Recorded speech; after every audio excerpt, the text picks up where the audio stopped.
This is going to be a bit of a culture shock for us min-maxers, but time it is once again for another episode of Min-Maxing for Fun and Profit. Today at the request of Miss Ellie Nielsen, we're going to min-max something based on its roleplay potential. We're building the ultimate party face. Yeah, that's right. You've heard me correctly. We're optimizing for roleplay. This video sets to prove the notion that we can, in fact, build a character that is both fluent out of combat and in that out of combat scenario, mechanically appropriate as well. Hold on to your hats, kids. Before we tip the scales forever, real quick though, this episode of Min-Maxing for Fun and Profit was brought to you in part by 360 Mac Gamer, Tarask's player at A Tale of Three Dragons, the GM of our Pathfinder Gestalt game, with Tales of the Greenwich Colonies, and really just an all-around cool dude. Thank you so much for your support, man. It kinda, means everything to me. Not even gonna lie. But anywho, let's hit it. Okay, so the long and short of it is that this build wants to win, not unlike how our cleric wants to win with Scare to Death, with its polar opposite, Legendary Negotiator. Using your incredible skill at persuasion to negotiate quickly in adverse situations. For 3 actions at feat level 15, you make an impression and then immediately request that your opponent ceases their current activity and engage in negotiations, basically a big ol' combat stop sign. The GM will, of course, set the DC of this request based on circumstances. Some creatures might outright refuse, and those who agree might ultimately find your arguments lacking. So it's not as cut and dry as walking up behind someone going boo really loud and then they die because you've scared them to death. This one does in fact take a lot of roleplay to succeed, and it also upfront takes a couple of other things as well. First and foremost, to play the Diplomancer, because truly the Diplomancer is what we're building, your party's got to be aware of what's going on. The session 0 is so important for this build, because if you roll up with this character that I'm about to show you, and everyone else has chaotic evil Rovagug worshipping crush your enemies, see them driven before you, and then continue to crush your enemies' barbarians, it's not gonna pan out as well. Also, this build is going to take a lot of the limelight because you're the party face even in combat. It's ironic that this is, and it's been requested, kind of in a way, that we're gonna talk about the Necromancer in the playtest and how it works and stuff, but it's in that same vein. You can't show up to a party with, hey, I'm a Necromancer, without, sometimes getting killed horribly over it. The party, the GM, have to be totally okay with this playstyle, and onto my second point, the GM has to be cool with it, because you can't really diplomacy the golems down. Granted, you could go find the golems crafter and something like that, maybe like a mechanic, and diplomacy him into shutting them off. But things that are unable to communicate with you don't really care what you have to say because they literally don't understand you. So it's not going to work in a lot of games. But that said, pretty much anything with a language can reasonably be assumed to not always want to fight. Legendary Negotiator at first glance seems a little in the vein of how Catfall will let you at Legendary jump off the Empire State Building and dust yourself off, but it's really not. Take this one with a grain of salt. I'm not a psychologist, but it's my own personal belief that all humans on planet Earth, in terms of conflict, are essentially giant toddlers. Everyone has 5 needs: food, water, shelter, clothing, and love. And when one of these 5 needs is critically undermet, what do? We get upset.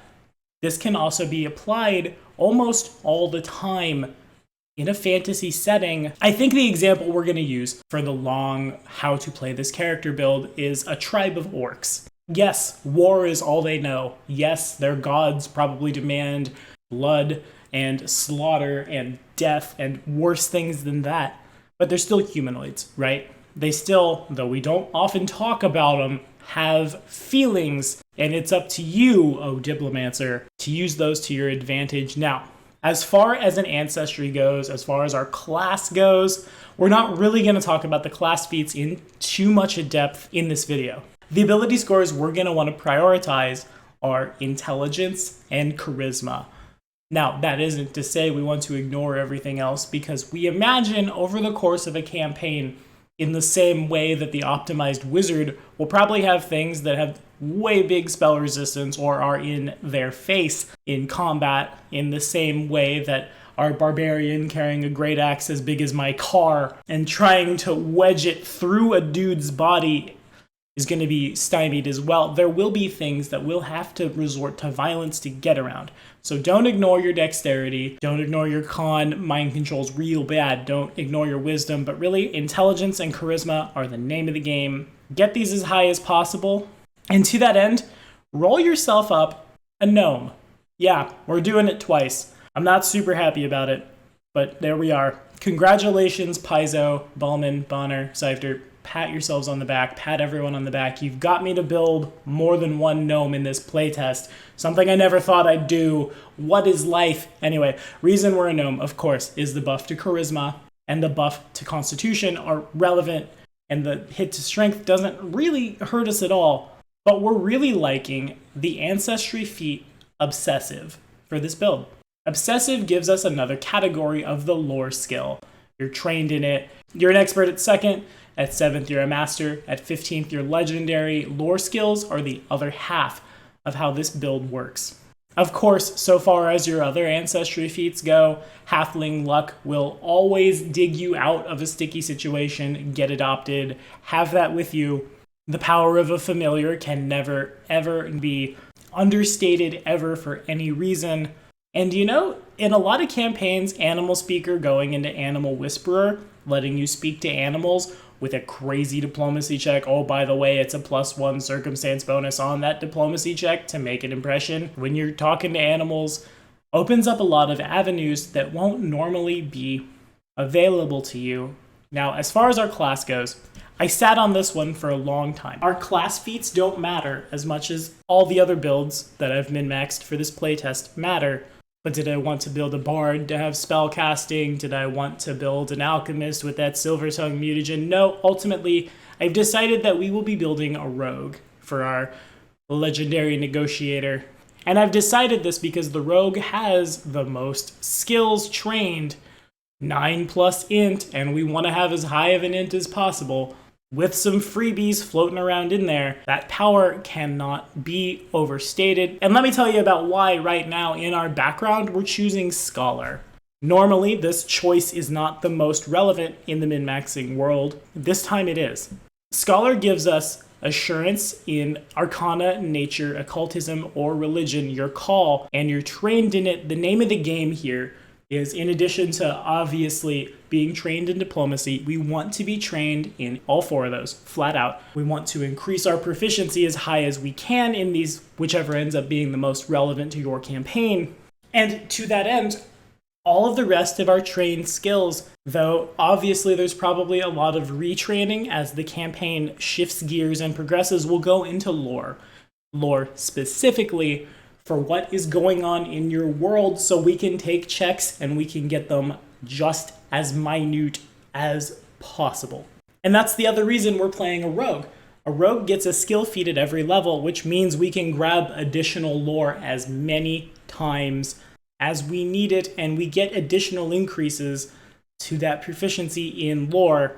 Going back to the example of the orcs, society probably grabs you a lot about an orc tribe in a given region on a big scale.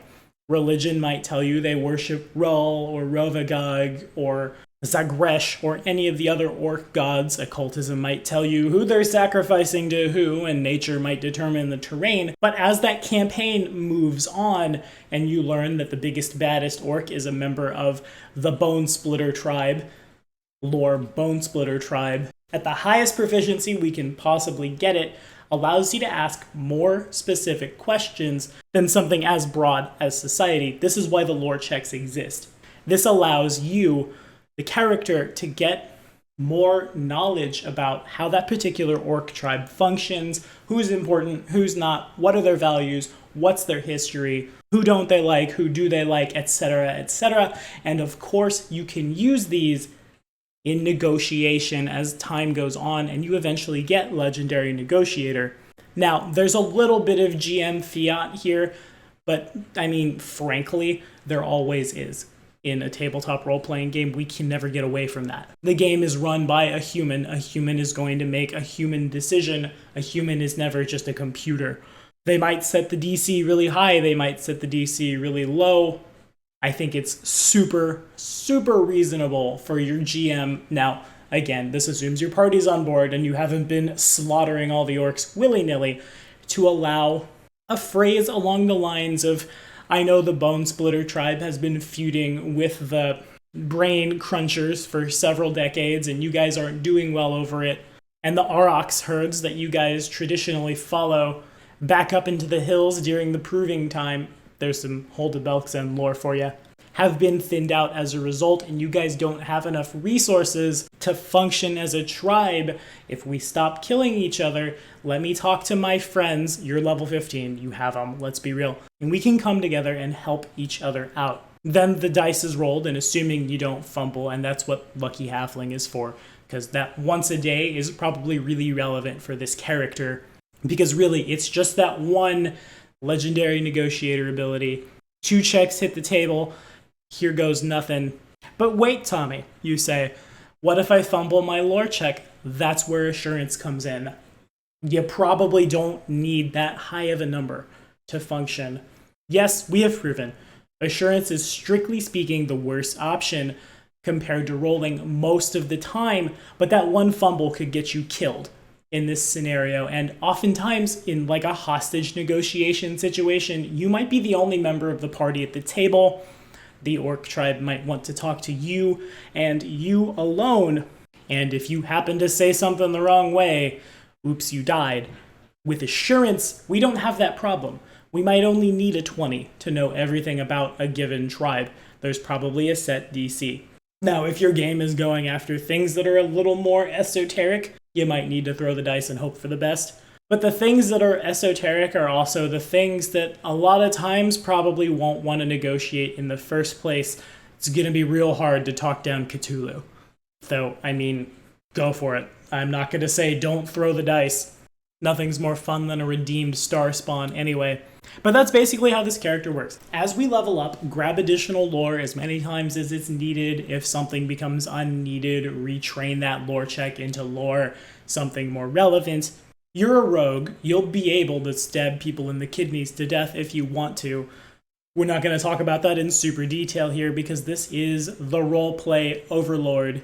But there certainly are a lot of tools in the Overlord's toolbox that we are going to ping real quick, so we're not just like waiting till level 15. As discussed when we talked about our alchemist, Glad Hand lets you immediately make a diplomacy check to make an impression with a -5 without talking for a minute at no action when you meet someone. Now, again, this doesn't work in combat. You don't turn the corner. Here's that orc tribe you're going to deal with for most of the campaign, and hi guys, let's be friends. Oh no, you died when you tried that one. But there will be other people that you're going to have to talk to as well. Going back to the orc tribe example, let's say we're actually in the hold of Belkzen. You need to convince the present count of the most western county of Ustalav, which hate orcs. Seriously, open up your Carrion Crown Player's Guide. The orcs get the worst run of everything in Horrorland. And if you've already got a good impression with someone, that's a step in the right direction as the campaign is going to progress. Also, again, if you fail or crit fail the Glad Hand, spend a minute, talk, make a check again, rather than accepting the fact that you said something bad. At feat level 7, with Master in Diplomacy, Shameless Request lets you treat a critical failure as a failure, which is just so good.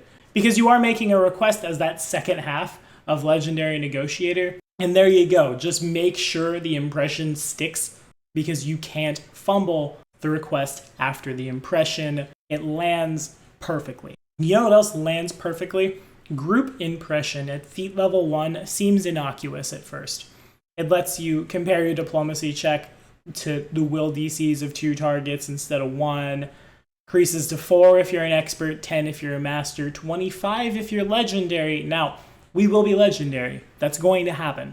That means we can hit 25 things when you make an impression. Remember, that's the first part of Legendary Negotiator. You attempt to make an impression.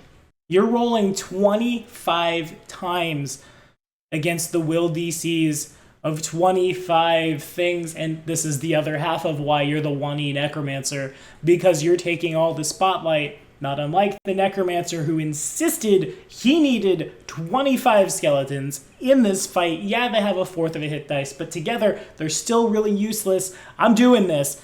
And then his turn took 30 minutes, but the varying degrees of success that can come from this mean that you might turn off 10 of the guys, you might turn off all 25, you might turn off 2, but if you request, they engage in negotiations and then have your party ready and yourself, again, you're still a rogue, you can still fight, able to subdue people, non-lethal damage, knock them out, things like that. You still achieve what you achieved, and it's kind of like the consolation prize that isn't so bad, especially if you happen to roll really well against the big guys, but rolled worse against little dudes.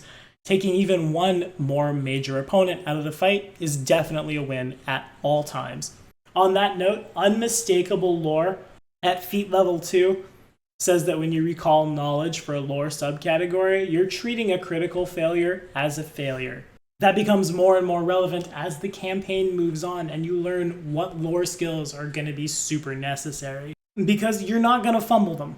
A failure is still bad. We still lucky halfling out of it if we need to, but it's not going to hurt as hard as without that. So the sequencing becomes get the lore skill you need, get assurance with it, then it's unmistakable lore, loop as necessary, grabbing the diplomacy skill feats as soon as possible. It seems really good to me. Now, we're not going to compare this to a table. I thought about it. But really, a lot of this is GM fiat. Knowing more things about a tribe of orcs that are relevant to a negotiation should always help. But there's no mechanical, this gives you a +2, hooray! And thus, it's really hard for me to say that this will work a bajillion % of the time. When we compare this to our cleric who was scaring things to death, we saw that it was possible, though difficult, literally fumbles had to happen to intimidate to death something on your level, and as it went down, it became easier. The same circumstances probably track for a diplomacy guy, but honestly, we just need to make sure the GM is on board with this style of play. And honestly, I don't know of any GMs that won't be. Perhaps a certain part of a campaign will be a little more difficult for you because you're fighting hordes of the undead or evil gods who cannot be reasoned with, or anything in between, and so you're a little less useful. Again, still a rogue, just go stab it. But roleplay is just as important as optimization to make this game successful. I've definitely played games where characters had no personalities and were a guy with a lance on a mount and we're gonna run at you, here's hundreds of damage, haha. And that has its place. It does. But I am not nearly as attached to those characters as I am, say, like Necros from Rise of the Runelords or Mirrodin in Greenwich Colonies, because the characters got development through roleplay between, almost dying a lot. And if we can use roleplay as a means of literally advancing the plot, so much the better. Fun is still had. And again, if this becomes a problem and you're walking all over encounters, GMs, you can sideboard against this with constructs. You can sideboard against this with anything that's mindless. Or even beat the Diplomancer at his own game. Plant some evidence in the Diplomancer's possession that implicates him as being the perpetrator of some horrible crime to that which he wishes to diplomats, and in that moment, Legendary Negotiator is lost, and we go to combat. Now, speaking of combat, one final note that I want to make. For this build, yes, GMs, you must hand out experience points when the Diplomancer succeeds at the challenges you put before them, because otherwise, we're getting nowhere. Again, I'm going to say it until I'm blue in the face.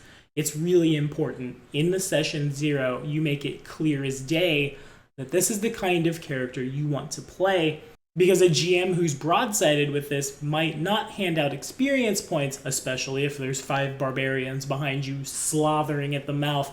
Maybe get your dogs looked at, Diplomancer. But regardless, if combat didn't happen, they might not hand out experience points. That's wholly 100% unfair, both to the people who didn't get to go to combat because you're better at talking, and to you because you're not rewarded for your actions. So yes, GMs, they might not have covered their glaives in blood, but they did solve the encounter. It's certainly fair to reward them for it, but what do you guys think?